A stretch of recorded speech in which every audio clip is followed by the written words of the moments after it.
Moses' conversation with Pharaoh, as depicted in the book of Exodus, is marked by a direct confrontation in which Moses, acting as God's messenger, demands the release of the Israelites from slavery. God instructs Moses to approach Pharaoh with a simple command, "Let my people go, so that they may worship me." Exodus 5 verse 1. However, Pharaoh, who is the ruler of Egypt, reacts with immediate rejection. When Moses and his brother Aaron deliver this message to Pharaoh, he responds dismissively, asking, "Who is the Lord, that I should obey him and let Israel go?"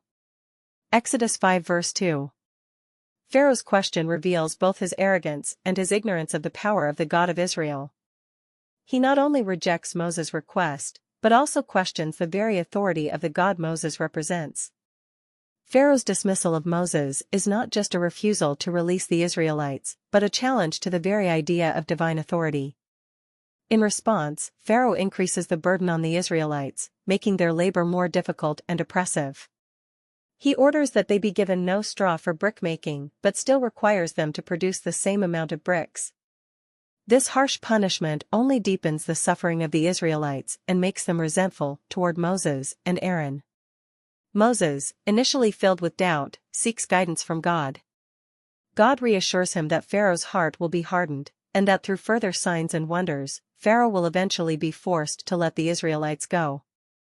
This sets the stage for the series of miraculous plagues that will befall Egypt. Despite Moses' persistence and God's demonstrations of power, Pharaoh's rejection of God's command continues. He repeatedly hardens his heart after each sign, refusing to acknowledge the sovereignty of God. His stubbornness ultimately leads to the unfolding of the 10 plagues, which escalate in severity and ultimately compel Pharaoh to release the Israelites, though not without immense suffering.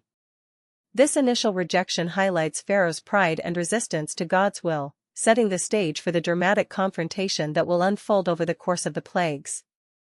It emphasizes the theme of divine authority versus human arrogance, with Pharaoh's heart remaining hardened in the face of overwhelming signs.